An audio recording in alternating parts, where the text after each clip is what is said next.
नमस्कार दोस्तों, मेरे चैनल स्पेशल नॉवेल्स में आपका स्वागत है। अगर आपको ये कहानी पसंद आती है तो इस चैनल को सब्सक्राइब करें और लाइक करें। अगर आप हमें अपनी कहानी जारी रखने के लिए समर्थन देना चाहते हैं तो आप केवल कमेंट बॉक्स में कमेंट करें और हाइप करें। अगर आपको नहीं पता कि हाइप क्या होता है तो हम बता दें, कमेंट सेक्शन को स्लाइड करने पर हाइप का विकल्प मिल जाएगा। तो जल्दी से जाकर हमारे इस चैनल को सपोर्ट करें। धन्यवाद। तो चलिए इस कहानी को शुरू करते हैं। एपिसोड 531, फायर फीनिक्स का दर्दनाक अतीत। अब से ऐसी मूर्खतापूर्ण चीजें दोबारा मत करना, वीर ने गंभीरता से कहा, परोक्ष रूप से अभी हुए टकराव का जिक्र करते हुए। क्या तुम भी मूर्ख नहीं हो? फायर फीनिक्स ने खुशी से पलटवार किया। मेरे पास कोई विकल्प नहीं था, है ना? वीर ने उदासीनता से कहा। क्या तुम्हें लगता है कि मेरे पास कोई विकल्प था? फायर फीनिक्स ने कड़वाहट से कहा। उन दोनों के पास बाहर निकलने का कोई रास्ता नहीं था और उन दोनों के पास ऐसे चरम कदम उठाने के अपरिहार्य कारण थे। तुम मुझे मना सकते थे, लेकिन तुमने नहीं मनाया, फायर फीनिक्स ने खटास के साथ कहा। अगर तुमने मुझे अपने बचपन के अनुभवों के बारे में बताया होता या मुझे याद दिलाया होता कि मैं भी तुम्हारे जैसी ही स्थिति से गुजरी हूँ, मेरा परिवार देव संगठन के हाथों खत्म हो गया और मैं अनाथ होकर उनका हिस्सा बन गई, तो मैं तुम्हारी बात सुनती और बंदूक नहीं निकालती। लेकिन तुमने ऐसा नहीं किया। तुम डरते थे कि अगर मैं बदल गई तो मैं जिद करके तुम्हारे पीछे आऊंगी, तुमसे चिपकी रहूंगी, इसलिए तुम मेरी योजना के साथ चले गए, ये सोचकर कि मेरी बंदूक से मरना किसी तरह उस कर्ज की भरपाई कर देगा जो तुम्हारे दिल में मेरे लिए था। मेरे मन में तुम्हारे लिए भावनाएं हैं और तुम ये बहुत अच्छी तरह जानते हो, ठीक वैसे ही जैसे मैं तुम्हारे इरादों को जानती हूँ। मैं समझ नहीं पा रही थी कि तुमने मुझे पहले क्यों अस्वीकार किया, लेकिन अब मुझे आखिरकार पता चल गया है। तुम्हारे दिल में बदले का बीज गड़ा हुआ है और तुम मुझे इसमें फंसाना या बोझ नहीं डालना चाहते। लेकिन क्या तुम्हें एहसास नहीं है, ये पर्सनल हीरोइज्म का एक क्लासिक मामला है। अगर अच्छे शब्दों में कहें, लेकिन साफ तौर पर, ये बस एक बेवकूफ़ी है, ये सोचना कि सब कुछ अकेले सहना है। क्या ये कोई स्पष्टीकरण है? तुमने जो किया वो बहुत कमीनापन था, गुप्त रूप से साजिश रचना और फिर काम हो जाने के बाद छोड़ने की योजना बनाना। क्या तुमने दूसरों की भावनाओं पर विचार किया है? अब जब तुम्हारे पास आन्या सिंघानिया है, तुम मेरे साथ एक स्पष्ट रेखा खींचना चाहते हो, कुछ भी नहीं कहना या समझाना चाहते। तुम जानते हो कि तुमने मेरी भावनाओं को भी निराश किया है, इसलिए तुमने मेरी बंदूक से मरने के बारे में सोचा, लेकिन तुमने कभी नहीं सोचा कि मैं भी तुम्हारी बंदूक से मरना चाह सकती हूँ, वरना हम यहाँ इस तरह बैठकर बातें नहीं कर रहे होते। मैं तुम्हें ये बता सकती हूँ, भले ही तुम आन्या सिंघानिया से शादी कर लो, मैं फिर भी तुम्हारे दिल में जीवित रहूंगी। मैं चाहती हूँ कि तुम मेरे कर्जदार रहो, तुम्हें मुझे हमेशा याद रखने दूँ, इसीलिए मैं अभी वह योजना लेकर आई थी। किसने सोचा होगा, हाहा, कि यह बस ऐसे ही खत्म हो जाएगा। फायर फीनिक्स ने अनकही बातों को उजागर कर दिया, वीर को याद दिलाते हुए कि उसे बंदूक निकालने से पहले बोलना चाहिए था, भले ही भावनाओं के बारे में नहीं। सलाह देना भी अच्छा होता, लेकिन वीर ने कुछ नहीं कहा, जिससे स्वाभाविक रूप से वह अत्यधिक निराशा से भर गई। वीर ने जो किया वह उसके साथ एक रेखा खींचने का संकेत था, उसे चोट कैसे नहीं पहुंचती। तो इसीलिए उसने कहा कि वीर पछताएगा, लेकिन कौन जानता था कि वीर के इरादे भी समान थे, सब कुछ बाधित कर दिया। तुम्हें ये सब बोलकर बताने की क्या जरूरत थी? यह एक छोटी सी बात थी, इसे अचानक कुरेदना अजीब लगता है, वीर ने कहा। शांत होने का दिखावा बंद करो, जैसे कुछ हुआ ही नहीं। जीवन और मृत्यु के मामले बच्चों का खेल नहीं है। क्या ये छोटी बात है? ये कहाँ छोटी है, तुम मुझे बताओ, फायर फीनिक्स ने फटकार लगाई। मैं बस लापरवाही से बोल रहा था, जानबूझकर मुझ में कमियां निकालने की जरूरत नहीं है, वीर ने लाचारी से कहा। मैं कमियां निकालने पर जोर देती हूँ, तुम इसके बारे में क्या कर सकते हो?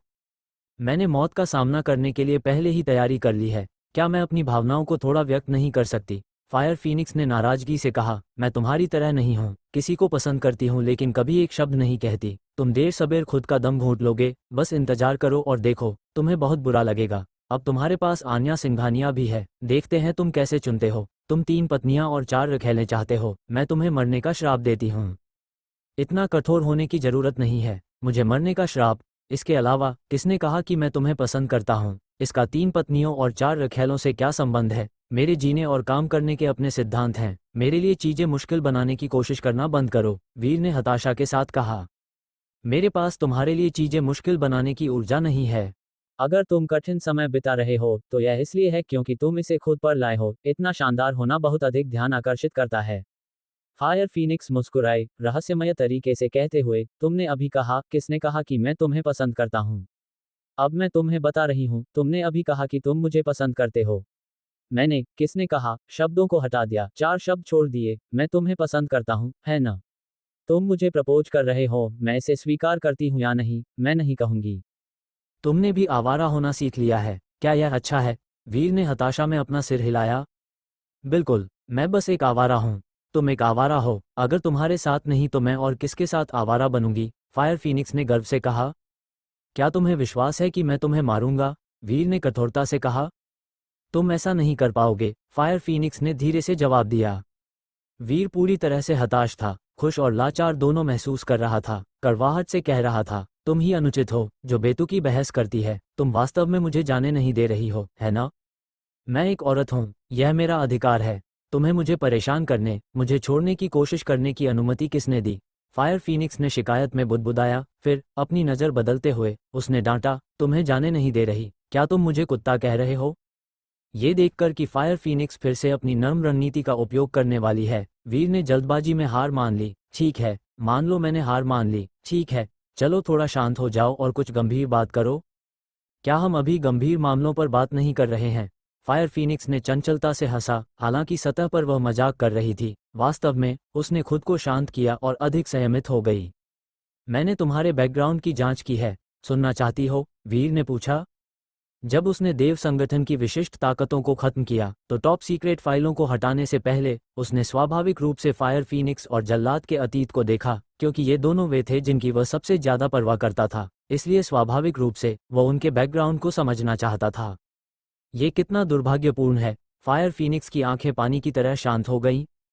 मुझसे तुलना करो तो और भी अधिक दुर्भाग्यपूर्ण। तुम्हारे परिवार की स्थिति थोड़ी विशेष है। तुम्हारे माता पिता का तलाक हो गया था और दुखद घटना के दौरान तुम्हारे आसपास के रिश्तेदार, जिनमें तुम्हारी माँ, नाना और नानी शामिल थे, मारे गए। हालांकि एक छोटा भाई है जो तुम्हारे पिता के साथ है। तुम्हारा असली सरनेम राव है, नासिक, भारत से। वीर ने कई महत्वपूर्ण जानकारियों का खुलासा किया। मैं परिवार को खोने के दर्द का थोड़ा सा भी पता लगाने की कितनी कामना करती हूँ, लेकिन कुछ भी नहीं है। हर कोई पत्थर की दरार से पैदा नहीं होता। परिवार किसका नहीं होता? लेकिन हम सभी जानते हैं कि देव संगठन का प्रशिक्षण तंत्र यह सुनिश्चित करता है कि शुरुआती चरण में प्रत्येक बच्चा परिवार को खोने का दर्द उठाए। कभी कभी हम ये भी नहीं समझते कि परिवार को खोने का क्या मतलब है। हम केवल कठोर प्रशिक्षण से पहले रोना और लाचारी जानते हैं। इसलिए मैं दिल से महसूस करना चाहती हूँ कि परिवार होना कैसा होता है, लेकिन यह एक असंभव विलासिता है, क्योंकि परिवार एक हत्यारे के लिए एक बेड़ी है। बिना जाने कब हम सब कुछ भूल गए हैं कि हम कौन हैं, केवल ये जानते हुए कि देव संगठन के आदेश ही सब कुछ हैं। फायर फीनिक्स ने बहुत दुख के साथ बुदबुदाया। Episode 532 undercover plan. अपनी उत्पत्ति की खबर सुनकर फायर फीनिक्स को न तो दुख हुआ और न ही खुशी। उसने बहुत पहले ही अपने परिवार के लिए अपनी भावनाएं खो दी थीं और अधिक जानने की उसकी कोई इच्छा नहीं थी। भावनाओं का पूरी तरह से अभाव था। जानने का क्या मतलब था? ये बस एक कहानी सुनने जैसा था, केवल प्लॉट के लिए भावनात्मक उतार चढ़ाव का अनुभव करना। स्वाभाविक रूप से इसमें दिल को झकझोर देने वाले जुड़ाव की कमी थी। इसके अलावा जो लोग उसकी परवाह करते थे वे अब वहां नहीं थे, इसलिए और जानना व्यर्थ था। भले ही उसकी भावनाएं थोड़ी बदल जाती, ये कुछ होता, लेकिन मुख्य बात यह थी कि उसे कुछ भी महसूस नहीं हुआ। भारत में एक पुरानी कहावत है, शिकायतों का बदला लो, गलतियों का बदला लो, लेकिन ये परिवार या दोस्ती पर आधारित है। अब उसे तथाकथित परिवार या रिश्तेदारों के लिए कुछ भी महसूस नहीं हुआ। भावनाओं की तो बात ही छोड़िए, इसलिए बदला लेने का कोई सवाल ही नहीं था। असली अपराधी देव संगठन के प्रति उसकी भावनाओं की बात करें तो नफरत की तुलना में उसके सभी निर्णयों के प्रति वफादारी अभी भी उसकी भावनाओं पर हावी थी। बचपन से उसे जो ब्रेन वॉशिंग शिक्षा मिली थी उसने बदलाव को असंभव बना दिया था। फायर फीनिक्स के लिए ये दुखद था और वीर की तुलना में ये वास्तव में बहुत दुर्भाग्यपूर्ण था। अब मुझे एहसास हुआ कि मैं वास्तव में भारत में पैदा हुई थी। मेरे लुक्स और रूप रंग से तुम बिल्कुल नहीं बता सकते, फायर फीनिक्स ने कड़वाहट से बुदबुदाया। उसके चेहरे पर अवर्णनीय पीड़ा का भाव था। अगर कोई दुर्घटना नहीं होती तो तुम्हारे पास अभी भी एक छोटा भाई और एक पिता होते। तुम्हारे पिता ने परिवार को छोड़ दिया और तुम्हारे भाई के साथ एक नया परिवार शुरू किया। मैं ज्यादा नहीं जानता और विवरण मेरे लिए स्पष्ट नहीं है, वीर ने धीरे से कहा। ठीक है, इतना जानना काफी है। इसके अलावा मुझे पता हो या ना हो, इससे मुझे क्या फर्क पड़ता है? भले ही मैं इन तथाकथित रिश्तेदारों से आमने सामने मिलूं, मुझे कुछ महसूस नहीं होगा। हम शायद एक दूसरे को पहचानेंगे भी नहीं, फायर फीनिक्स ने कड़वाहट भरी मुस्कान के साथ कहा। सबसे बड़ा दुख देव संगठन के उन हत्यारों का है। बच्चों के रूप में उनके पास कुछ प्रतिभाएं थीं। अन्य बच्चों की तुलना में उनके पास अद्वितीय उपहार थे, जिसने उन्हें देव संगठन द्वारा चुने जाने की अनुमति दी। हर हत्यारे की एक दुखद कहानी है। देव संगठन एक जल्लाद है, फिर भी अंत में सफलतापूर्वक प्रशिक्षित होने के बाद ये हत्यारे उन त्रासदियों को दूसरों पर फिर से लागू करते हैं जो उनके साथ हुई थीं, उन त्रासदियों को दोहराते हैं जो उन्होंने दूसरों पर अनुभव की थीं। ये कितनी बड़ी त्रासदी है। इस नज़रिए से देव संगठन के पाप भारी और अनगिनत हैं। उस ब्रेन वॉशिंग शैली के प्रशिक्षण ने बहुत से लोगों को बर्बाद कर दिया है। जहाँ तक मेरी भावनाओं की बात है, अपनी उत्पत्ति के बारे में खबर सुनकर मैं देव संगठन से नफरत नहीं कर पा रही हूँ। वफादारी का पंथ यादों और विश्वास में समाया हुआ है।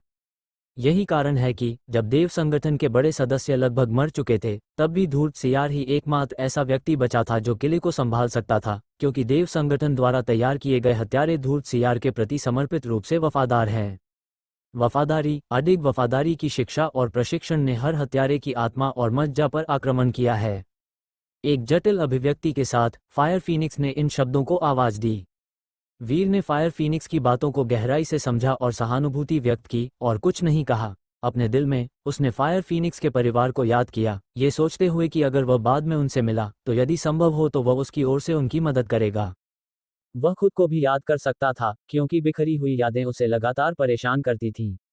दिव्य मायावी वैद्य के सर्वोच्च कौशल को अच्छी तरह से सीखने के बाद उसने कई वर्षों तक अपार पीड़ा और दर्द सहा, अपनी यादों को वापस पाया और महसूस किया कि वह कौन था और बचपन में उस पर क्या मुसीबतें आई थीं। वो फायर फीनिक्स को उस दर्द से गुजरते हुए नहीं देख सकता था, भले ही इस बात की संभावना थी कि वह दबी हुई यादों को याद कर सके। जागृति में लगने वाला समय और पीड़ा अज्ञात थी, सब एक पहेली थी। भले ही दिव्य मर्म चिकित्सा असाधारण है, लेकिन अंततः ये देव संगठन से आई थी। यादों को मिटाने का उनका तरीका पूरी तरह से अमानवीय है। वीर हंसा कि 10 महिलाओं को उनके अतीत को याद करने में मदद कर सकता था, क्योंकि रक्त गुलाब संगठन का यादों को मिटाने का तरीका काफी बुनियादी था। ऐसे विचार उसके दिमाग में आए लेकिन जल्दी ही खारिज कर दिए गए। इसके अलावा फायर फीनिक्स की अपने अतीत को याद करने की कोई इच्छा नहीं थी। ऐसे अवास्तविक तरीकों को केवल उनकी शैशवावस्था में ही कुचला जा सकता था। मैं अब ठीक हूँ, मैं एक आदमी के लिए मरने से भी नहीं डरती, इसलिए देव संगठन की जंजीरें अब मुझे नहीं बांध सकती। फायर फीनिक्स ने चेतावनी देने से पहले वीर को स्नेह से देखा। मैंने इस बार तुम्हारे खिलाफ कार्रवाई की ताकि परोक्ष रूप से तुम्हें बता सकूं कि देव संगठन की शक्ति अभी भी मजबूत है। मैं तुम्हारे कौशल को जानती हूं, लेकिन तुम हर समय आन्या सिंघानिया और उसकी बहन की रक्षा नहीं कर सकते। तुम्हारे अन्य रिश्तेदारों और प्रियजनों का तो जिक्र ही क्या, अगर दूसरे कोई कदम उठाते हैं तो चीजें अलग हो सकती हैं, इसलिए तुम्हें तैयार रहना चाहिए। मेरा मानना है कि धूर्त सियार का तुम्हारे ठिकाने का पता लगाना समय की बात है। जब ऐसा होगा तो निश्चित रूप से बहुत बड़ा खतरा होगा, और तभी यह सबसे खतरनाक होगा। मैं जानता हूँ, वीर ने बिना आत्मविश्वास के कहा। उसे इसका एहसास था, लेकिन पूर्ण निवारक उपाय असंभव थे। वह समझ गया कि अगर धूर्त सियार ने कार्रवाई की तो यह एक विनाशकारी आपदा होगी। मेरी बहुत इच्छा है कि तुमने उस समय सभी बड़े सदस्यों को मार डाला होता तो आज की परेशानी से बच जाते। फायर फीनिक्स ने पछतावा किया। धूर्त सियार वास्तव में नाम के अनुरूप रहा। मैं उस समय लापरवाह था, जिससे देव संगठन में पुनरुद्धार के संकेत मिले, वरना देव संगठन दुनिया में बहुत पहले ही अस्तित्वहीन हो जाता, वीर ने सपाट लहजे में कहा।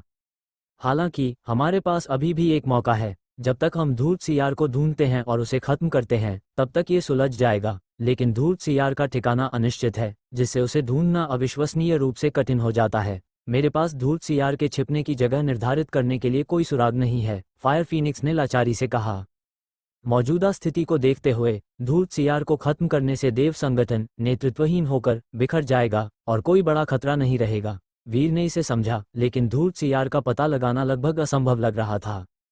जब वीर ने हमला किया तो धूर्त सियार ने आसन संकट का पूर्वाभास नहीं किया था। फिर भी वह इतना चालाक था कि उसने एक जुड़वा भाई को विकल्प के रूप में रखा, एक ऐसी व्यवस्था जिस पर किसी को संदेह नहीं होगा। ये दर्शाता है कि धूर्त सियार की प्रतिष्ठा कितनी शातिर थी।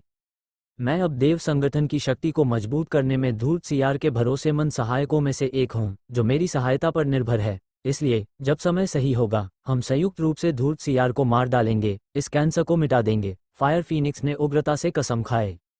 एपिसोड 533, एक आदमी, दो औरतें, क्या ड्रामा है। फायर फीनिक्स की वर्तमान योजना देव संगठन के भीतर निष्क्रिय रहने और उपयुक्त समय की प्रतीक्षा करने या धूर्त सियार के ठिकाने की पुष्टि करने की है, और फिर धूर्त सियार को खत्म करने का मौका खोजने की है, जिससे सभी संकट हल हो जाएंगे। वह देव संगठन के प्रति वफादारी की बेड़ियों से बाहर निकल आई है। वास्तव में जब से टर्मिनेटर गायब हुआ है, वह इस विचार को पाल रही है। वह बस वीर के ठिकाने को नहीं ढूंढ पाई है, अब वो आखिरकार अपनी योजना को अंजाम दे सकती है। अभी देव संगठन के प्रति उसकी भावनाएं बहुत जटिल हैं, लेकिन विनाश की इच्छा अभी भी उसकी भावनाओं पर हावी है। बेशक अगर फायर फीनिक्स ऐसा करती है तो खतरे का कारक बहुत अधिक है। तुम्हें छिपे रहने की जरूरत है, वरना ये बहुत खतरनाक है, वीर ने गंभीरता से आगाह किया। वह जानता है कि फायर फीनिक्स ने अपना फैसला कर लिया है। वह केवल अपनी गरिमा बनाए रख सकता है, जबरन हस्तक्षेप करने में असमर्थ है, और केवल उसे इस तरह याद दिला सकता है। क्या तुम मेरे बारे में चिंतित हो? अच्छा लग रहा है, फायर फीनिक्स हंसी। मजाक करना बंद करो, मैं गंभीर हूँ। वीर कठोर हो गया, स्वाभाविक रूप से यह समझते हुए कि बचा हुआ देव संगठन कितना शक्तिशाली है। मुझे पता है कि खतरा है, लेकिन चूंकि तुम मुझे दूर धकेलने की योजना नहीं बना रहे हो, तो डरने की क्या बात है। निश्चिंत रहो, मैं अपनी सीमाएं जानती हूँ, फायर फीनिक्स ने आत्मविश्वास से कहा। मैं लापरवाही से काम नहीं करने वाली हूँ। मैं खुद को आसानी से कैसे उजागर कर सकती हूँ? देव संगठन को मेरी जरूरत है। इसके अलावा मैं अभी भी तुम्हारे साथ सफलता हासिल करने का इंतजार कर रही हूँ। कुछ भी गलत नहीं होगा। फायर फीनिक्स सतह पर रिलैक्स लग रही थी, लेकिन वह आंतरिक रूप से अपने दिल को आसान नहीं कर सकती थी। धूर्त सियार एक आपदा से बाल बाल बचा। वह अपने जीवन पर अपना ध्यान दोगुना कर देगा और अपने ठिकाने पर कड़ी नजर रखेगा। भले ही तुम और जल्लाद धूर्त सियार के आसपास मजबूत सहायक हैं, लेकिन तुम्हारे खिलाफ पहरा सख्त है, क्योंकि तुम दोनों मेरे साथ हर सुख दुख में रहे हो। वीर ने चिंता जताते हुए कहा, कोई भी अप्रत्याशित स्थिति हो सकती है और खतरे का सामना करने की संभावना बड़ी है। इसलिए आगे बढ़ते हुए सुरक्षा के लिए विशेष रूप से सतर्क रहो, जाल में मत फंसना। तुम्हारे पास मेरे बारे में चिंता करने का समय है। तुम्हें अपनी स्थिति पर विचार करना चाहिए। मुझे संदेह है कि तुम्हारा निशान जल्द ही धूर्त सियार के सामने उजागर हो जाएगा। तुम उस समय संकट को समझोगे जो धूर्त सियार के मारने के इरादे से आता है, और इसे हल करना आसान नहीं है। फायर फीनिक्स ने वीर को सीधे चुनौती दी। मैं जानता हूं कि मैं छिपा नहीं रह सकता। इसके अलावा मैं एकांत में नहीं रह रहा हूं, बल्कि खुले तौर पर कुछ चीजें कर रहा हूं। ऐसी परिस्थितियों में धूर्त सियार के सामने उजागर होने की संभावना काफी है। वीर ने कहने से पहले एक पल के लिए संकोच किया। धूर्त सियार को मेरा पता लगाने देने के बजाय तुम्हारे लिए इसे सक्रिय रूप से प्रकट करना बेहतर हो सकता है, जिससे उसका भरोसा और बढ़ सकता है। तुम पागल हो। अगर धूर्त सियार को तुम्हारे निशान के बारे में थोड़ी देर बाद पता चलता है, तो तुम्हारी स्थिति थोड़ी सुरक्षित होगी। मैं तुम्हारी सुरक्षा के बारे में चिंतित नहीं हूँ, लेकिन तुम्हारे आसपास बहुत से लोग हैं जो तुम्हारी परवाह करते हैं। अगर उन्हें कुछ होता है तो हमें क्या करना चाहिए? फायर फीनिक्स ने कहा, उस समय अगर तुम्हारे आसपास कोई मुसीबत में पड़ता है, तो जिसे खुद को दोषी मानना चाहिए वह मैं हूँगी। बहुत ज़्यादा चिंता मत करो, मेरे पास इससे निपटने के तरीके हैं। अगर धूर्त सियार किसी भी तरह से परेशानी पैदा करने के लिए लोगों को भेजता है, तो मैं ये सुनिश्चित करूंगा कि जो लोग आएंगे वे वापस नहीं लौटेंगे। वीर ने आत्मविश्वास से कहा। ह्यूमन बॉडी लिमिट के विशेषज्ञों को अपनी नज़र में भी नहीं रखा। ठीक है, मैं तुम्हारे नेतृत्व का पालन करूंगी। फायर फीनिक्स सहमत हो गई। इसके बाद दोनों ने बातचीत समाप्त करने से पहले जल्लाद की वर्तमान स्थिति पर चर्चा की। फायर फीनिक्स ने विदा लेते हुए कहा, अलविदा कहने का समय आ गया है। मैं अपने लोगों को ले जाऊंगी और चुपचाप गायब हो जाऊंगी। फिर ये सब धूर्त सियार से आने वाले हत्यारों को रोकने की तुम्हारी क्षमता पर निर्भर करता है, जो महत्वपूर्ण है। वो अब और नहीं रुकी, नहीं उसने ड्रैगन ईगल के आने का जिक्र किया, जैसा कि ड्रैगन ईगल से वादा किया गया था। वास्तव में वह गहराई से जानती थी कि ड्रैगन ईगल का उल्लेख करना या न करना अप्रासंगिक है। भले ही धूर्त सियार के ठिकाने की पुष्टि हो जाए, जल्दबाजी में काम मत करना, मुझसे संपर्क करना और हम एक साथ काम करेंगे, वीर ने विशेष रूप से जोर दिया। निश्चिंत रहो, मैं जोखिम नहीं उठाऊंगी। इसके अलावा मैं तुम्हें छोड़ने के लिए सहन नहीं कर सकती। धूर्त सियार के आसपास ह्यूमन बॉडी लिमिट के विशेषज्ञ कुछ ऐसे नहीं हैं जिन्हें मैं अकेले संभाल सकूं। स्वाभाविक रूप से मैं तब मदद मांगूंगी, फायर फीनिक्स ने वादा किया। इसके साथ फायर फीनिक्स ने शीतल और शैडो गार्ड का नेतृत्व किया, गायब हो गई। शीतल और अन्य फायर फीनिक्स और वीर के बीच की बैठक का खुलासा नहीं करेंगे, भले ही उन्होंने इसका उल्लेख किया हो। समाचार की सीमा सीमित होगी, क्योंकि वे वीर की असली पहचान नहीं जानते थे। इसके अलावा फायर फीनिक्स वीर की जानकारी व्यक्तिगत रूप से प्रकट करने की योजना बना रही है। धूर्त सियार उस समय केवल स्थिति की सटीकता के बारे में पूछताछ कर सकता है। उसके आसपास का शैडो गार्ड ज्यादातर उसके आदेशों को सुनता है। उसकी सहमति के बिना धूर्त सियार केवल निजी तौर पर पूछताछ कर सकता है। वीर उस कमरे में दाखिल हुआ जहां आन्या और अन्य को रखा गया था। जैसे ही उसने प्रवेश किया, आन्या ने उत्सुकता से दौड़कर पूछा, फायर फीनिक्स कहाँ है? क्या वह ठीक है? वीर को सुरक्षित और स्वस्थ देखकर उसने राहत महसूस की, लेकिन फायर फीनिक्स की स्थिति के बारे में चिंतित थी। चिंता मत करो, वह ठीक है। हमने थोड़ी देर बात की, फिर वह चली गई, वीर ने मुस्कुराते हुए कहा। आन्या स्वाभाविक रूप से जानती है कि चीजें इतनी सरल नहीं हैं, लेकिन जब तक वे दोनों ठीक हैं, वह राहत महसूस करती है और इसके बारे में ज्यादा नहीं सोचती है। दीदी, पहली बात तो यह है कि आप वीर की सुरक्षा के बारे में चिंता न करें। आप उस लव राइवल की स्थिति से ग्रस्त हैं। आपकी चिंताएं थोड़ी बहुत दूर तक खींच गई हैं। सान्या सिंघानिया ने अपनी जीभ बाहर निकाली, डर महसूस करते हुए। वीर, तुम आखिरकार यहाँ हो। काले कपड़ों वाले वे लोग भयानक हैं। बस एक नज़र ऐसी लगती है जैसे किसी जहरीले सांप ने निशाना बनाया हो। मेरा छोटा सा दिल लगभग डर के मारे मर ही गया था। सान्या की टिप्पणियां सार्थक थीं, ठीक वैसे ही जैसे फायर फीनिक्स ने उसे बेहद स्मार्ट बताया था। आन्या सिंघानिया वीर की स्थिति से चिंतित थी। वीर को ठीक देखकर वह स्वाभाविक रूप से फायर फीनिक्स की स्थिति के बारे में अधिक चिंतित थी। सान्या के शब्दों ने समस्या की जड़ का खुलासा किया। चाहे वो वीर और आन्या के बीच का रिश्ता हो या फायर फीनिक्स को शामिल करना, तीनों के बीच भावनात्मक उलझाव भविष्य में अपरिहार्य है। एक आदमी के साथ दो औरतें, ये ड्रामा निभाना मुश्किल है। हालांकि वीर उनके बीच दुविधा में फंसा हुआ है। आन्या और फायर फीनिक्स वे हैं जिन्हें सबसे अधिक चिंतित होना चाहिए। ठीक है, चलो वापस चलते हैं। वीर ने हंसा और अन्य को बांधने वाली रस्सियों को हटा दिया। तभी समूह भूमिगत मनोरंजन अखाड़े से बाहर निकला।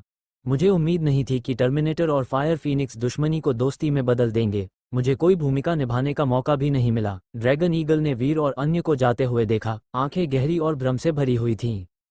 विला के रास्ते में वीर ने अदिति चौहान, छाया और साशा को सुरक्षा की सूचना दी। तभी अदिति और अन्य ने आखिरकार आश्वस्त महसूस किया। किसी को नहीं पता था कि वीर और फायर फीनिक्स जीवन और मृत्यु के किनारे तक गए थे।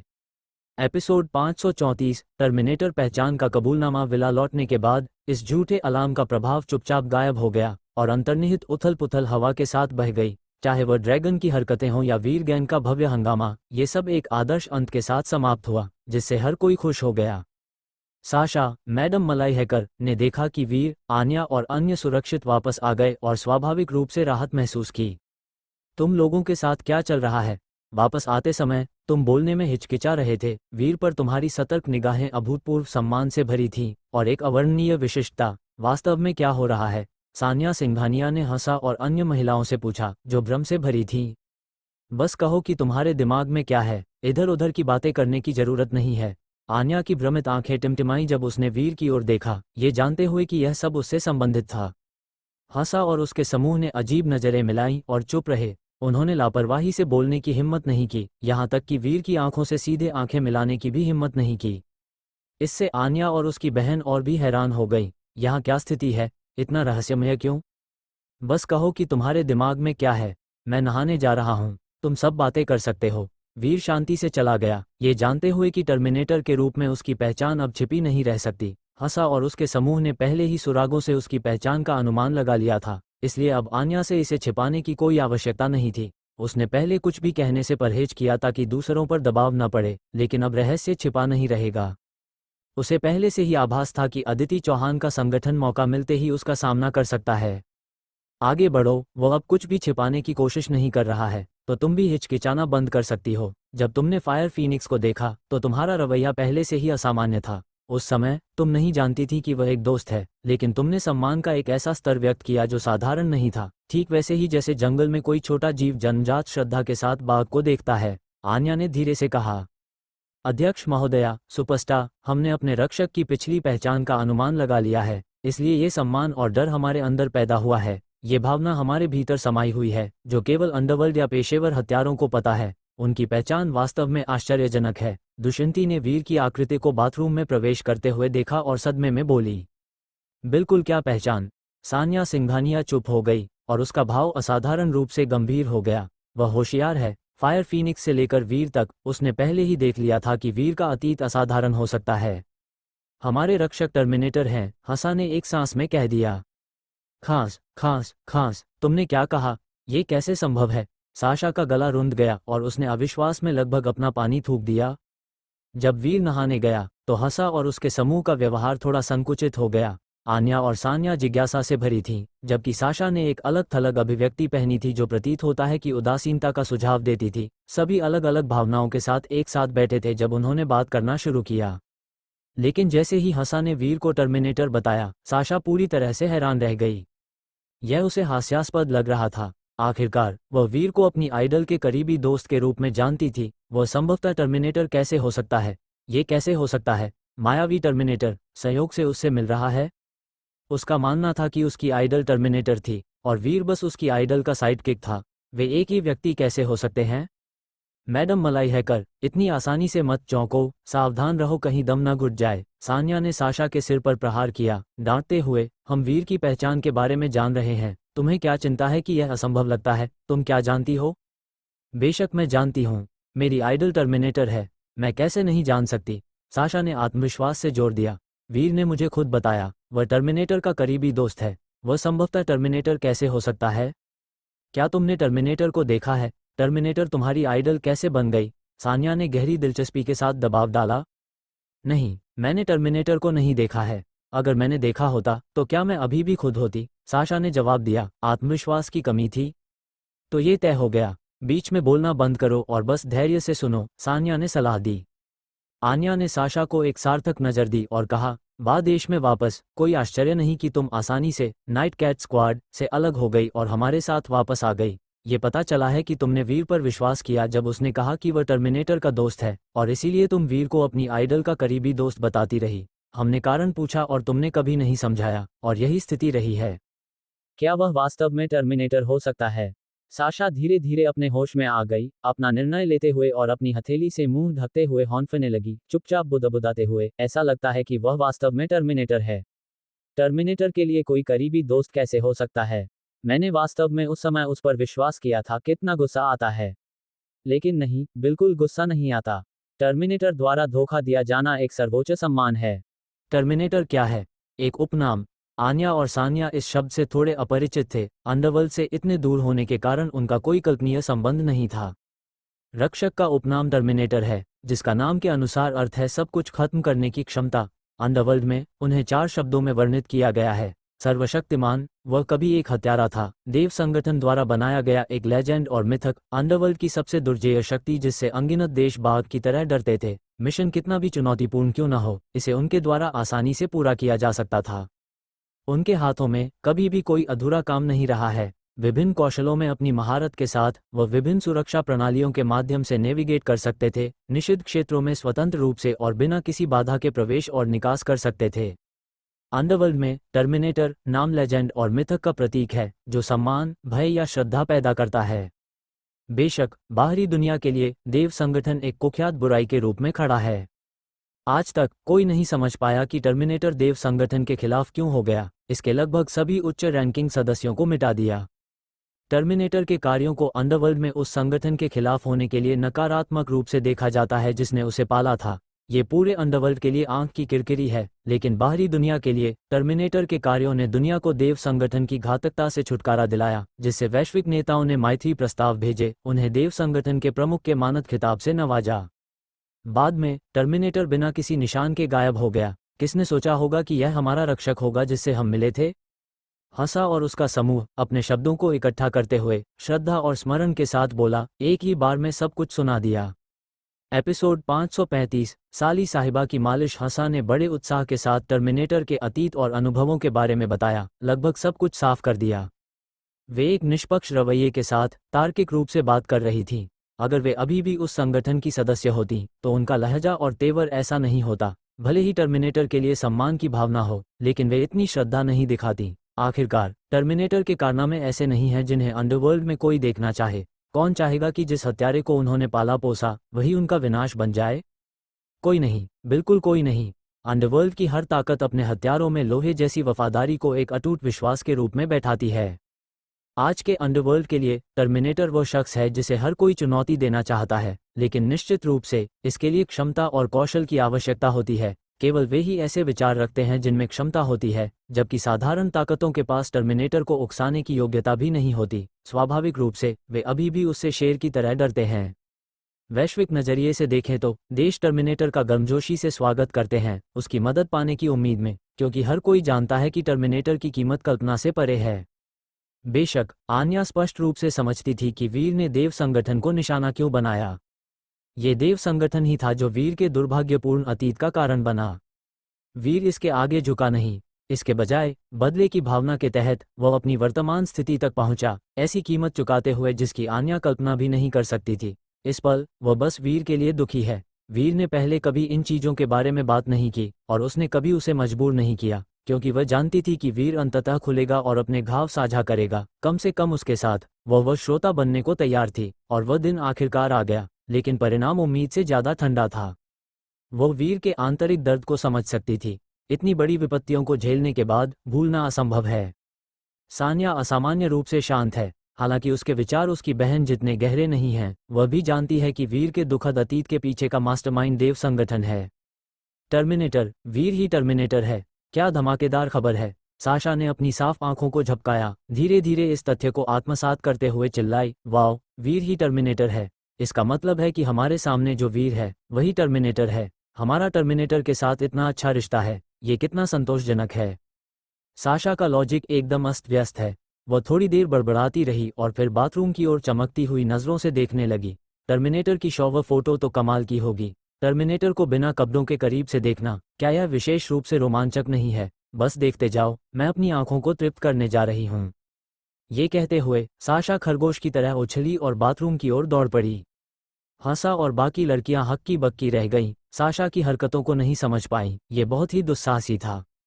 आन्या उसे रोकना चाहती थी, लेकिन बहुत देर हो चुकी थी। मैडम मलाई हैकर, वापस आ जा, सान्या चिल्लाई। मुझे अपने आइडल की शॉवर फोटो चाहिए। तुम्हें क्या दिक्कत है। साशा ने अपना सिर घुमाया और यह वाक्य छोड़ दिया, फिर जोर से बाथरूम के दरवाजे से टकरा गई। एक धमाके के साथ दरवाजा खुला, लेकिन फिर साशा की दर्दनाक चीख सुनाई दी। दरअसल दरवाजा साशा के धक्के से नहीं खुला था। वीर अपना शॉवर खत्म कर चुका था, कपड़े पहन चुका था, और जैसे ही वह बाहर आया, साशा उससे टकरा गई। स्वाभाविक रूप से साशा फर्श पर गिर गई। आह, मेरी माँ, मेरी हड्डियां टूट गईं, मेरी नाक, मेरा सुंदर चेहरा जमीन से रगड़ गया। ओफ, बहुत दर्द हो रहा है, साशा दर्द में चिल्लाई। तुम पागलों जैसी हरकतें क्यों कर रही हो। वीर ने साशा पर एक नज़र डाली और सीधे बाथरूम से बाहर निकल गया। उसने साशा की नौटंकी पर ध्यान नहीं दिया। तुम सब मुझे ऐसे क्यों देख रहे हो। वीर ने चारों ओर देखा और आन्या, सान्या और हंसा के ग्रुप को उसे खाली नजरों से घूरते हुए पाया, जिससे वो उलझन में पड़ गया। साशा, क्या तुम ठीक हो। आन्या ने पूछा। वह ठीक है, मोटी चमड़ी की है, फर्श पर गिरने से नहीं मरेगी, वीर ने शांति से कहा।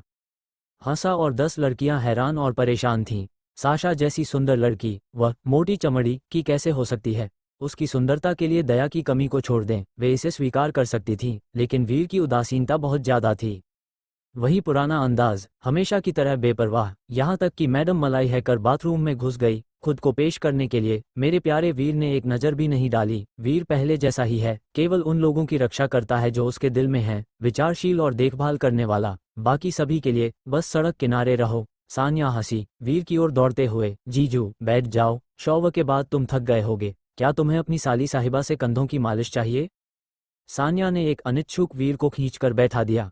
आन्या ने देखा कि वीर का चेहरा काला पड़ गया था। वह अपनी साली से पीछा छुड़ाना चाहता था, लेकिन वह मुस्कुराए बिना नहीं रह सकी। हा हा, हंसा और अन्य अपनी हंसी नहीं रोक सकी। वीर के चेहरे के भाव और सान्या की उत्सुकता के बीच का अंतर इतना मजेदार था। तुम इतनी दयालु क्यों हो रही हो, दिल बदल गया है या कोई साजिश है। वीर ने हल्के से पूछा। अरे, मैं तुम्हारी साली हूँ, मैं घर की बड़ी की तरह हूँ, स्वाभाविक रूप से तुम्हारी देखभाल करना चाहती हूँ। ये देखकर कि तुमने शॉवर में मेहनत की है, मैं तुम्हारी थकान दूर करना चाहती हूँ, सान्या ने लापरवाही से हंसते हुए कहा। बड़ी, प्लीज कुछ तो गरिमा रखो, वीर कड़वाहट से हंसा। बेशक, वह समझ गया था कि चतुर सान्या क्या कर रही थी। चिंतित थी कि उसकी पहचान उजागर हो जाएगी, डर रही थी कि वह अपने पिछले दुर्भाग्य पर दुखी हो जाएगा, इसलिए वह उससे चिपकी हुई है, उसके विचारों को भटकाने की कोशिश कर रही है। ही, मैं तो सुपरस्टार हूँ, मुझे गरिमा की क्या जरूरत। मैं टैलेंट पर भरोसा करती हूँ, लुक्स पर नहीं, इसलिए गरिमा न होना ठीक है, सान्या ने लापरवाही से टिप्पणी की। अपनी बातों के बावजूद उसने वीर को बैठाया और अनाड़ीपन से उसके कंधों की मालिश करने लगी, ध्यान से पूछती हुई, जीजू, क्या यह आरामदायक है। क्या मैं सच बोल सकता हूँ। वीर आंतरिक रूप से हिल गया था। नहीं, मैंने मालिश नहीं सीखी है, लेकिन मैंने फिल्मों में इतना देखा है कि मुझे इसका पूरा अंदाजा है, सान्या ने बेबाकी से जवाब दिया और जोड़ा, जीजू, तुम्हें थोड़ा मीठा झूठ बोलना सीखना होगा, हमेशा सच बोलना काम नहीं आएगा। तुम्हें मुझे अपनी साली को जीतने के बारे में सोचना चाहिए, वरना मैं अपनी बहन तुम्हें कैसे सौंप सकती हूँ। ठीक है, सच ये है कि तुम्हारी मालिश बहुत आरामदायक है, वीर ने गंभीरता से कहा। हाँ, जीजू, तुमने जल्दी ही मीठा झूठ बोलना सीख लिया, बहुत बढ़िया काम, सान्या दिल खोलकर हंसी। एपिसोड 536 संहारिका वर्जन का इन्फ्लेटेबल डॉल लॉन्च। मेरी फिक्र मत करो, मैंने सब कुछ देख लिया है। मुझे खुश करने के लिए तुम्हें खुद को नीचा दिखाने की जरूरत नहीं है। बैठ जाओ, मुझे मसाज की जरूरत नहीं है, वीर ने लापरवाही से कहा। जैसा आपका हुक्म जीजू, सान्या खिलखिलाकर हंसी और घूमकर बैठ गई। उसने साशा की तरफ देखा, जो अभी अभी अपने दुखते हुए कूल्हों को सहलाते हुए वॉशरूम से बाहर निकली थी, और उकसाते हुए बोली, देखा, ये है मेरा वीर, सबसे नर्म दिल वाला। कुछ लोग मेरे वीर का फायदा उठाना चाहते हैं, पर ऐसा नहीं होगा। तुम बेशर्म औरत, पहेलियों में बात मत करो। मैं पाक साफ और मासूम हूँ। कौन किसका फायदा उठा रहा है, इस पर अभी भी बहस हो सकती है, साशा ने धीरे धीरे चलते हुए कहा और अपने आप से बड़बड़ाई, ओ मेरे कूल्हे, बहुत दर्द हो रहा है। तुम मुझे हंसा हंसा कर मार डालोगी, तुम्हें कोई शर्म है भी या नहीं? सान्या ने तिरस्कार से जवाब दिया। मुझे तुमसे बहस नहीं करनी। साशा ने सान्या को एक नज़र देखा और वीर से बोली, वीर, तुम सच में निष्पक्ष नहीं हो। तुमने मेरी भावनाओं के साथ खिलवाड़ किया है। संहारिका के लिए मेरी प्रशंसा इतनी शुद्ध और महान है, और तुमने मुझे धोखा दिया, जिसकी वजह से मैं कुत्ते की तरह गिरी। और इतना ही नहीं, तुमने मुझसे झूठ भी बोला, कहा कि तुम संहारिका के करीबी दोस्त हो और मुझे हैकिंग सिखाओगे, जबकि तुम खुद ही संहारिका निकले। तुमने मुझे बताया क्यों नहीं? मैं तुम्हें क्यों बताऊं? वीर ने सपाट जवाब दिया। एग्जैक्टली, तुम्हारा मेरे वीर से कोई रिश्ता नहीं है, तो हम तुम्हें क्यों बताएं? तुम बेशर्म हो, कह रही हो कि वीर ने तुम्हारी भावनाओं को धोखा दिया। सीरियसली, थोड़ी तो शर्म करो। सान्या ने वीर के साथ मिलकर चुटकी ली।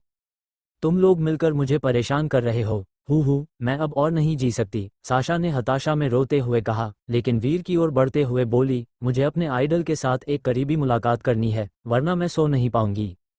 जैसे ही साशा वीर पर झपटने वाली थी, सान्या चालाकी से उठी और उसे रोक लिया, साशा को खींचकर बिठा दिया और चेतावनी दी, बेहतर होगा कि तुम तमीज से रहो, वरना मैं तुम्हारे कूल्हों पर थप्पड़ मारूंगी। आह, तुम गुंडा लड़की, तुम्हें क्या हो गया है? मेरे कूल्हे क्यों दबा रही हो? साशा ने शिकायत की। तुम्हारे साथ दिक्कत है, लड़कों के पीछे पागल हो। अगर तुम लड़कों के पीछे पागल हो भी, तो तुम्हें ऐसा नहीं होना चाहिए, सान्या ने धमकी देते हुए सच में उसे चिकोटी काटी।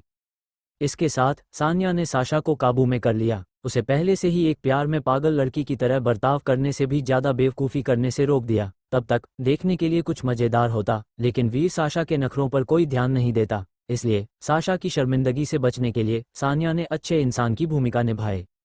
आन्या और सान्या साशा की संहारिका के लिए गहरी प्रशंसा को समझ नहीं पा रही थी। अगर वह वीर को नहीं जानती, तो ये सिर्फ आइडल की प्रशंसा होती, लेकिन अब जब वह उसे जानती थी, तो उसे पागल होना ही था। खास बात यह है कि वीर इतना सहज और विनम्र है, जो साशा को और भी पागल होने के लिए उकसाता है। इसके बाद मुझे वीर की तरह दिखने वाला एक custom made inflatable doll order करना होगा। भविष्य में मेरे आइडल का इन्फ्लेटेबल डॉल मेरे साथ सोएगा, जिससे मुझे एक सभ्य आध्यात्मिक दुनिया बनाने में मदद मिलेगी। कितना शानदार खाका और नजरिया है। साशा ने वीर पर झपटने की इच्छा को दबाया और अंतहीन लालसा के साथ कहा। इस बयान ने सान्या और हंसा को कपकपा दिया, उनके रोंगटे खड़े हो गए। एक आइडल के इन्फ्लेटेबल डॉल के साथ सोना एक स्क्रीन जोड़ने से भी ज्यादा अश्लील था। संहारिका वर्जन का इन्फ्लेटेबल डॉल ऑनलाइन आ गया है। इसके बारे में सोचकर ही सान्या कांप उठती है। अगर तुम इन पागल ख्यालों के साथ आगे बढ़ी, तो मैं तुम्हारे दिमाग पर थप्पड़ मारकर उसे बंद कर दूंगी, सान्या ने चेतावनी दी। आह, साशा ने आह भरी और उदास होकर कहा, मैं बस मजाक कर रही थी। तुम नहीं समझोगी। एक हैकर के तौर पर, हालांकि अंडरवर्ल्ड में मेरी प्रतिष्ठा बहुत अच्छी नहीं है, लेकिन मेरे जैसे लोग मौजूद हैं। मुश्किल या परेशानी के पलों में कोई भी संहारिका की हैकिंग स्किल्स की कामना करता है ताकि सब कुछ आसानी से हल हो जाए। इसलिए तुम मेरे आइडल के रूप में संहारिका की जगह मेरे दिल में उसके दर्जे को नहीं समझोगी। यही वजह है कि जब वीर ने कहा कि संहारिका मुझे हैकिंग स्किल्स सिखाएगा, तो मैंने उन साथियों से बिछड़ने के बावजूद बिना किसी हिचकिचाहट के घर लौटने का फैसला किया, जिन्होंने जीवन और मृत्यु का सामना किया था। हंसा और उसकी 10 लड़कियां साशा की भावना से गहराई से जुड़ी हुई हैं। उनके लिए संहारिका आइडल लेवल का है। हत्यारों के रूप में कौन संहारिका की स्किल्स और क्षमताओं की कामना नहीं करेगा? मैं काफी पागल हो चुकी हूँ, और एक बार खुद को खुला छोड़ दिया। अब से ऐसा दोबारा नहीं होगा, साशा ने गंभीरता से वादा किया, फिर सान्या की पकड़ से खुद को छुड़ाया और तुरंत गंभीरता से घुटनों के बल बैठ गई। मास्टर, कृपया मेरी श्रद्धांजलि स्वीकार करें। यह एक सम्मान है जिसे आपको स्वीकार करना चाहिए। आपने मेरी मृत बहन को ध्यान में रखते हुए मुझे हैकिंग सिखाने का वादा किया है और मेरी देखभाल की है, मुझे एक शिष्य की तरह माना है। अब से मैं आपकी शिष्य हूँ, आपसे असली स्किल्स सीखने के लिए उत्सुक हूँ, ऐसी स्किल्स जिन्हें दिखाया जा सके। ये कहने के बाद उसने जमीन पर 3 बार सिर पटका, उसका माथा फर्श से टकराया। साशा में ये भारी बदलाव, चुलबुलेपन से इस गंभीरता तक, सानिया को हैरान कर गया और वह मन ही मन बड़बड़ाई, करिश्मा वाली एक हैकर का ऐसा भी पहलू होता है, सच में अप्रत्याशित है, लेकिन यह एक महिला हैकर पर सूट करता है, जैसे एक मजबूत चरित्र और मार्शल आर्ट की दुनिया से थोड़ी गर्मजोशी। उठो, मैंने पहले भी कहा है कि मैं तुम्हें हैकिंग सिखाऊंगा, इसलिए नहीं कि तुम शिखा मेनन की बहन हो, बल्कि इसलिए कि तुम्हारे पास इस क्षेत्र में वाकई अनोखी प्रतिभा है, वीर ने कहा। धन्यवाद मास्टर, इसे पूरा करने के लिए, साशा ने कहा, उसका भाव भी गंभीर था। वीर ने चारों ओर देखा और नेक इरादे से कहा, मैं पहले संहारिका था, वह अतीत की बात है। इसे दोबारा मत कहना या कहते रहना। मैं अब बस मैं हूँ, मैं वीर हूँ। ये समझो, ठीक है? रक्षक, हम समझ गए, हंसा और उसकी 10 लड़कियों ने गंभीरता से सिर हिलाया, ठीक उनकी तरह। पिछली पहचानें मिट चुकी थीं, वर्तमान बिल्कुल नया है। 10 लड़कियां स्वाभाविक रूप से वीर के इरादे को समझती हैं।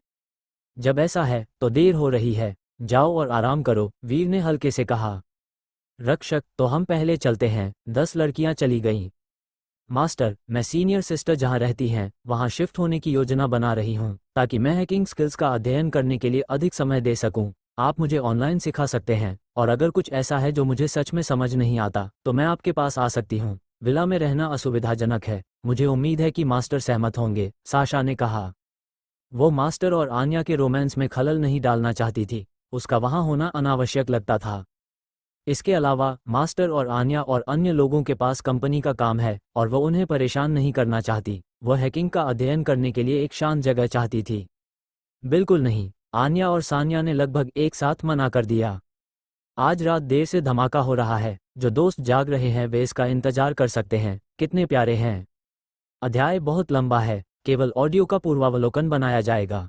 एपिसोड 537, खुद के रोमांटिक कर्जे खुद ही चुकाने पड़ते हैं।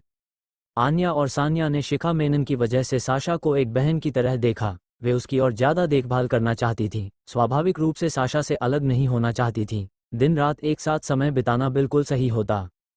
इसके अलावा आन्या के लिए शिखा एक बहन की तरह थी और साशा भी वैसी ही थी।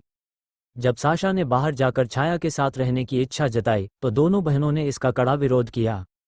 आन्या, तुम टॉमबॉय, मुझे पता है कि तुम मेरी परवाह करती हो और मेरा ख्याल रखती हो, लेकिन मैं अब बच्ची नहीं हूँ। मुझे तुम्हारी खास देखभाल की जरूरत नहीं है। मेरे अपने विचार हैं, इसलिए कृपया मेरे फैसले का सम्मान करो, साशा ने कृतज्ञता से कहा। हालांकि उसे आन्या और दूसरों को जाने हुए ज्यादा समय नहीं हुआ था, लेकिन उसने अपने दिल में एक ऐसी गर्मी महसूस की जो उसने पहले कभी अनुभव नहीं की थी, परिवार जैसी भावना, जिसने उसे गहराई से प्रभावित किया। मैडम मलाई हैकर, क्या यह अच्छा नहीं है जब हम कभी कभी झगड़ते हैं? कहीं और रहने के लिए बाहर क्यों जाना है? सान्या ने शिकायत की। एग्जैक्टली, हम परिवार की तरह हैं, औपचारिकता की कोई जरूरत नहीं, आन्या ने दृढ़ता से जोर दिया। ठीक इसी वजह से कि मैं तुम्हें परिवार मानती हूँ, मैं ऐसा करना चाहती हूँ। मेरे पास अपनी जगह होनी चाहिए, और इसके अलावा मैं अपनी सारी ऊर्जा हैकिंग रिसर्च पर केंद्रित करना चाहती हूँ, और उसके लिए मुझे अपनी जगह चाहिए, साशा ने सही ढंग से समझाया। सीनियर सिस्टर छाया के यहाँ रहकर मैं अभी भी परिवार से मिलने की तरह आ सकती हूँ, है ना? तुम्हें क्या लगता है?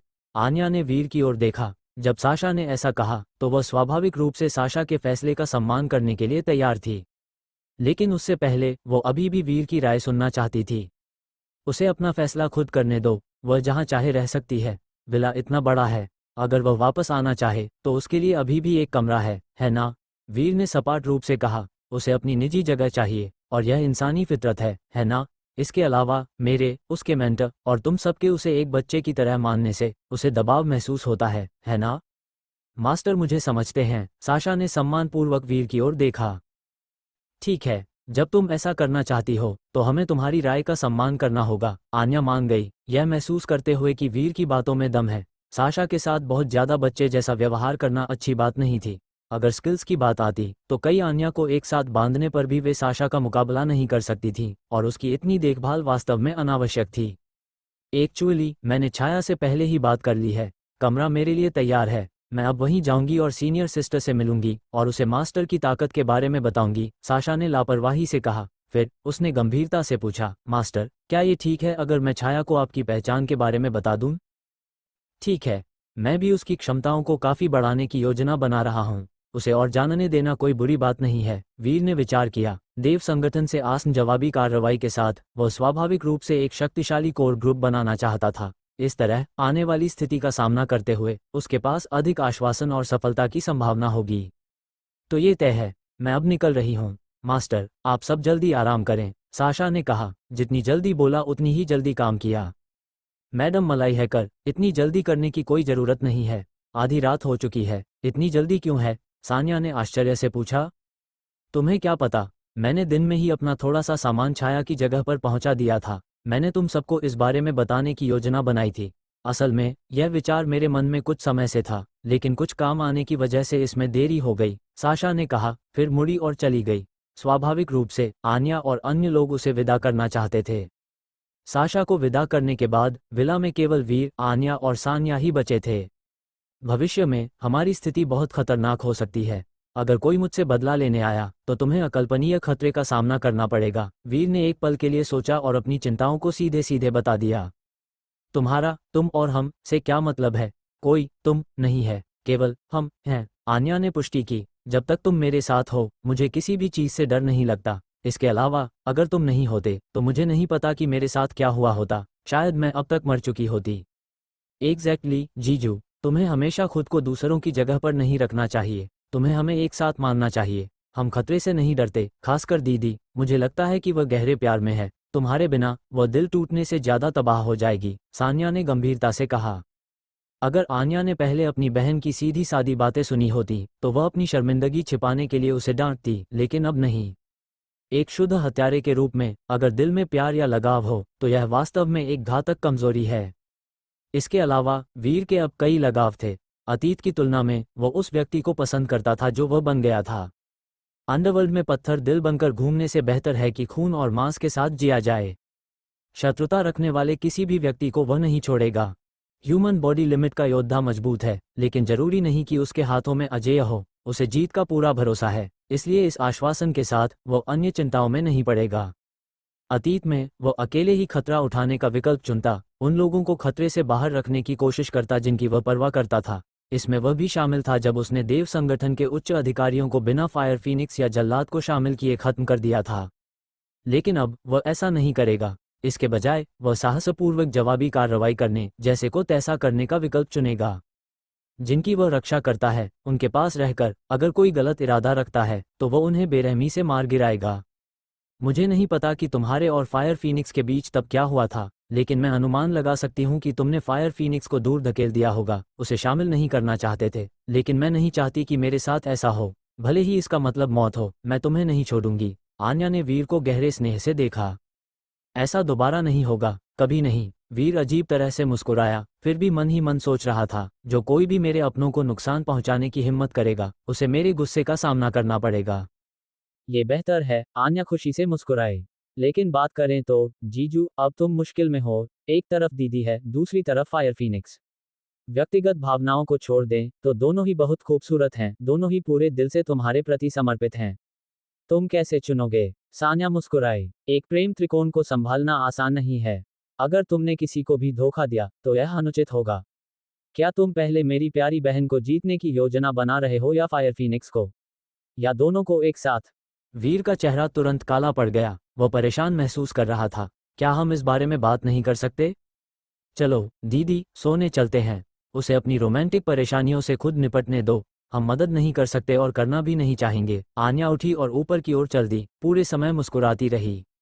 दीदी, बहुत अच्छा कहा। सान्या ने अपनी कमर पर हाथ रखा, शरारत से मुस्कुराते हुए चली गई।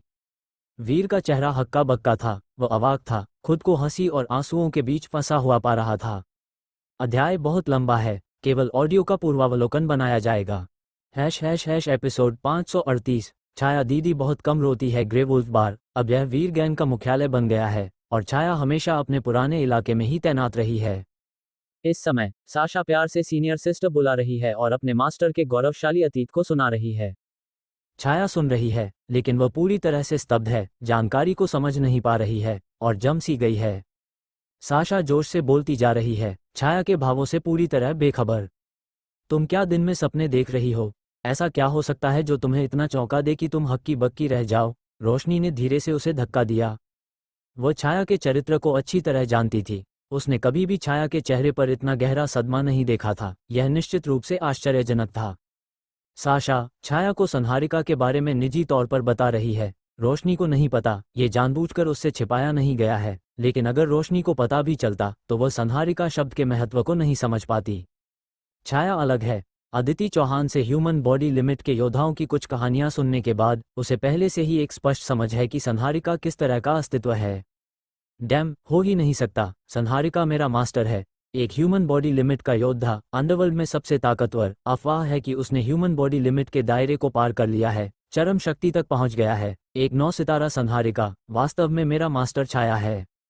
छाया एक घबराहट में बड़बड़ाती है, इस तरह की गालियों के साथ फूट पड़ती है। सौभाग्य से आसपास कोई बाहरी व्यक्ति नहीं है। अगर किसी निहित स्वार्थ वाले व्यक्ति ने छाया के शब्द सुन लिए होते तो यह निश्चित रूप से परेशानी का कारण बनता। तुम्हें क्या हो गया है? तुम क्या बकवास कर रही हो? रोशनी ने उत्सुकता से भरकर छाया को चिकोटी काटी। तुम नहीं समझोगी, मैं बस यादें ताज़ा कर रही हूँ। छाया ने पुरानी यादों से भरी नज़रों से रोशनी को देखा। अपना मुंह बंद रखो, तुम क्या बड़बड़ा रही हो? साशा ने चेतावनी दी।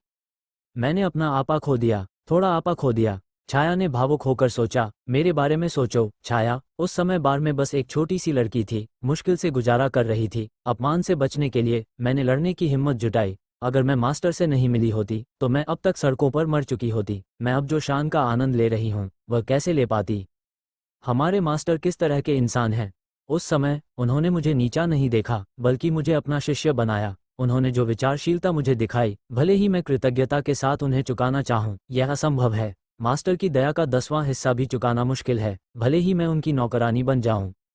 संहारिका अंडरवर्ल्ड में एक किंवदंती और मिथक है। बहुत से लोग तो उसे भगवान की तरह पूजते हैं।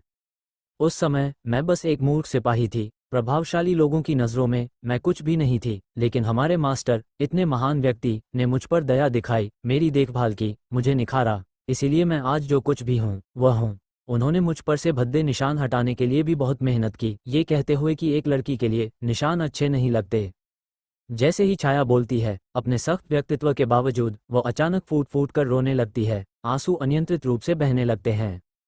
तुम बेवकूफ़ों की तरह क्यों रो रही हो? तुम मुझे भी बुरा महसूस करा रही हो, रोशनी ने लाल आंखों से कहा।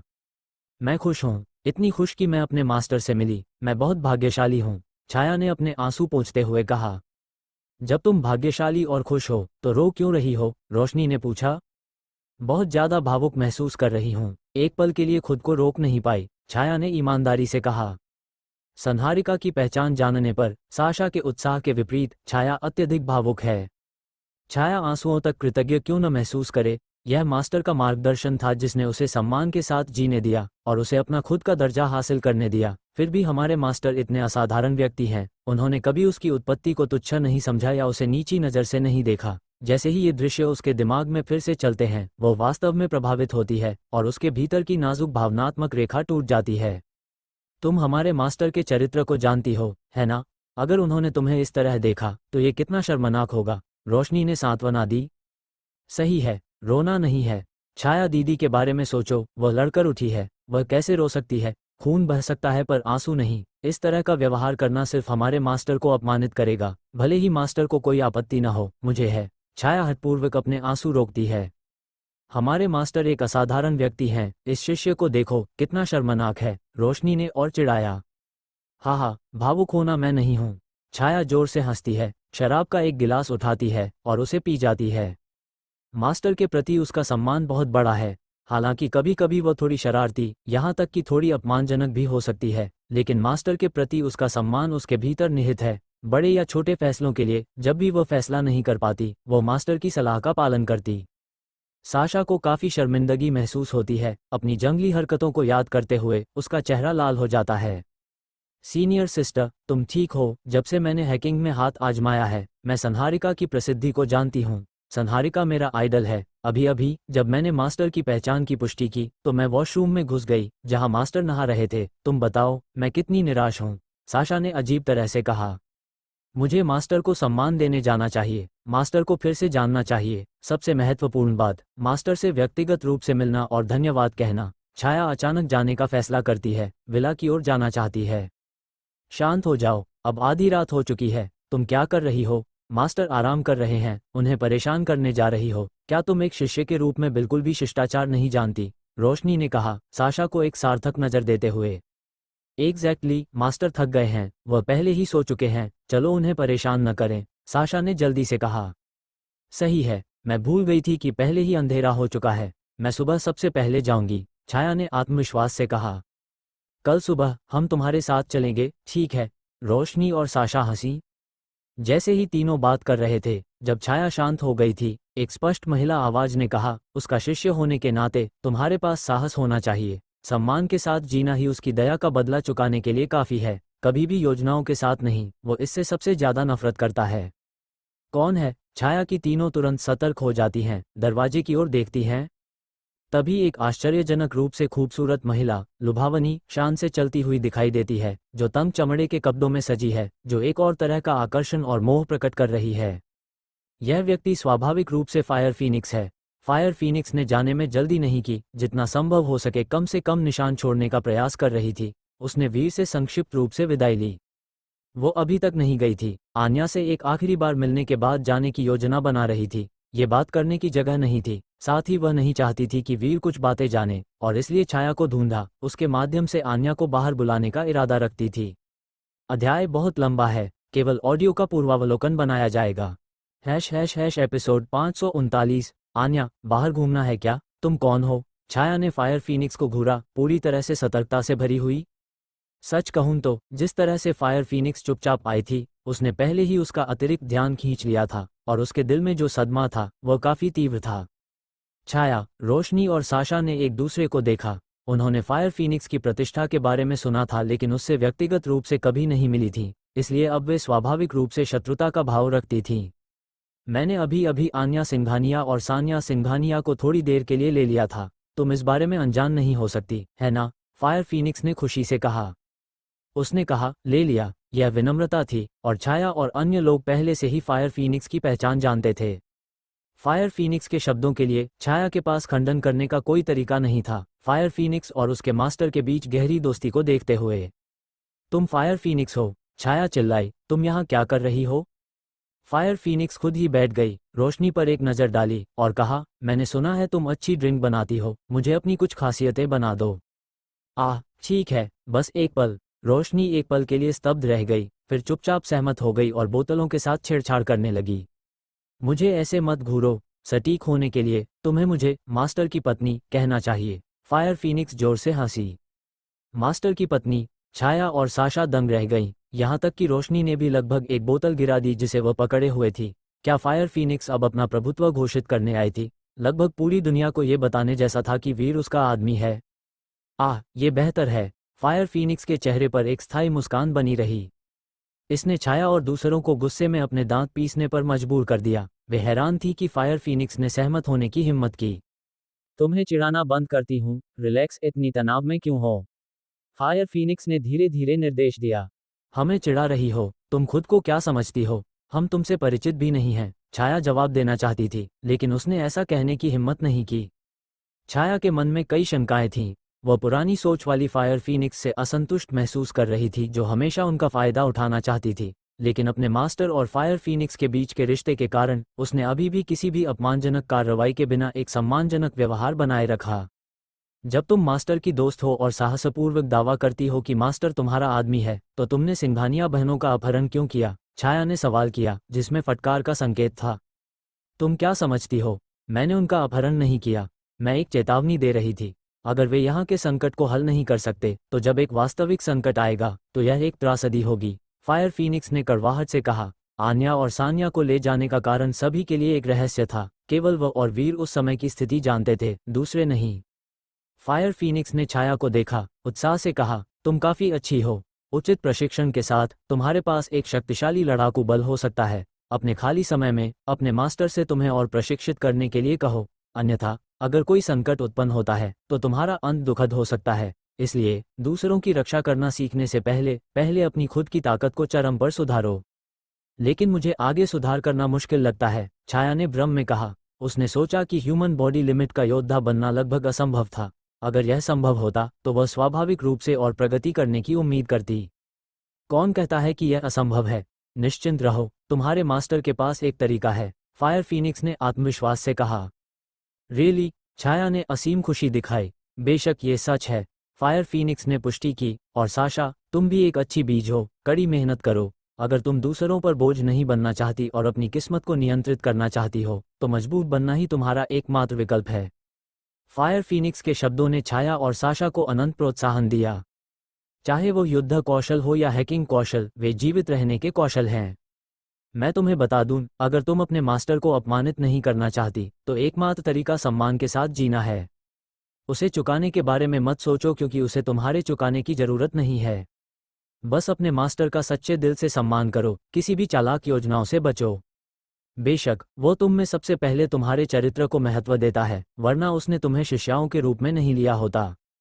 फायर फीनिक्स ने ईमानदारी से कहा, वह एक ऐसा व्यक्ति है जो दोहरे चेहरे वाले लोगों को बर्दाश्त नहीं कर सकता। अगर ऐसे लोग उसकी नाक के नीचे आते हैं, तो वह उन्हें तिरस्कारपूर्वक नज़रअंदाज कर देता है। जब तुम शिष्याएं हो, तो तुम्हें अपने मास्टर के चरित्र को समझना चाहिए। अगर तुम मेरे द्वारा बताई गई किसी बात का सामना करती हो, तो तुम्हें अपने मास्टर के सामने उन अंधे कारकों को संभालना चाहिए। या तो उन्हें सबक सिखाओ या उन्हें साफ कर दो। फायर फीनिक्स छाया और साशा को सिखा रही थी कि कैसे व्यवहार करना है और अपने मास्टर का सम्मान करना है।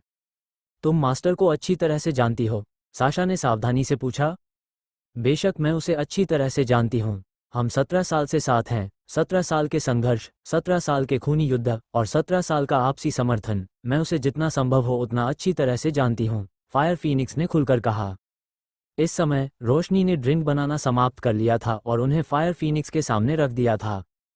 फायर फीनिक्स ने अभी कुछ घूंट ही पिए थे कि छाया ने पूछा, क्या तुम इतनी दूर सिर्फ हमें मास्टर का सम्मान करने का तरीका सिखाने आए हो? कोई और उद्देश्य होना चाहिए? मुझे अपना फ़ोन दो, क्या उसमें आन्या का नंबर है? फायर फीनिक्स ने पूछा। हाँ, छाया आसानी से सहमत हो गई, तुरंत अपना फ़ोन निकालकर उसे सौंप दिया। जैसे ही फायर फीनिक्स ने उसे लेने के लिए हाथ बढ़ाया, छाया ने उसे जल्दी से वापस खींच लिया और झिझकते हुए कहा, तुम आन्या को अकेले किसी गुप्त उद्देश्य के लिए बुलाने की योजना नहीं बना रही हो, है ना? आन्या एक कूल ब्यूटी है। उसने युद्ध कौशल नहीं सीखा है। भले ही उसने सीखा होता, वह तुम्हारी बराबरी नहीं कर सकती थी। इसलिए अगर तुम्हारी ऐसी कोई मंशा है, तो मैं तुम्हें फ़ोन देने की हिम्मत नहीं कर सकती। छाया को सच में डर था कि फायर फीनिक्स शायद आन्या को पीटने की तलाश में हो। अगर ऐसा है, तो क्या यह अस्वीकार्य नहीं होगा? कोई चिंता नहीं उठाएगा? मेरा आन्या के साथ अच्छा रिश्ता है। क्या तुम साफ सोच सकती हो और अजीब चीज़ें कल्पना करना बंद कर सकती हो? फायर फीनिक्स ने डांटा। ये लहजा, ये बिल्कुल वैसा ही क्यों है जैसा मास्टर मुझे शिक्षित करते समय करते हैं? छाया ने चुपके से अपनी जीभ चिटकाई। बड़ी बहन, उसे फ़ोन दे दो, कोई समस्या नहीं होगी, साशा ने कहा। तुम समझदार हो। फायर फीनिक्स ने साशा को मंजूरी भरी नज़र से देखा। ये फायर फीनिक्स है, आन्या छोटी बहन, मिलना चाहोगी? मैं छाया के बार में हूँ, तुम्हारा इंतजार कर रही हूँ। याद रखना, चुपचाप आना, मुझे तुमसे कुछ कहना है। वीर को सचेत मत करना। फायर फीनिक्स ने छाया के फ़ोन का उपयोग करके आन्या को ऐसा मैसेज भेजा। छाया, साशा और रोशनी ने एक दूसरे को कड़वी नज़रों से देखा, एक दूसरे पर हक्के बक्के रह गए। उन्होंने यह मैसेज देखा और इसलिए एक अजीब भाव दिखाया। फायर फीनिक्स का मैसेज इतना असहज लग रहा था जैसे वह आन्या को वीर के पीछे चुपके से मिलने के लिए उकसा रही हो, एक अवर्णनीय अस्पष्टता के साथ जिससे रोंगटे खड़े हो जाएं। अध्याय बहुत लंबा है, केवल ऑडियो का पूर्वावलोकन बनाया जाएगा। # एपिसोड 540। धोखाधड़ी की लय। आन्या सिंघानिया और सान्या सिंघानिया सोने ही वाली थी कि आन्या की मेज पर रखा फ़ोन बजा। सान्या ने फ़ोन उठाकर मैसेज देखा और उसकी आंखें चौड़ी हो गईं। दीदी, देखो, फायर फीनिक्स गुंडागर्दी कर रही है और तुमसे मिलना चाहती है। यहाँ का लहजा तो बिल्कुल ऐसा लग रहा है जैसे वह तुम्हें वीर को धोखा देकर उसके साथ गुप्त रूप से इश्क लड़ाने की कोशिश कर रही है। बकवास बंद करो, आन्या ने सख्ती से कहा, लेकिन मैसेज देखकर उसके चेहरे पर एक कड़वी मुस्कान आ गई।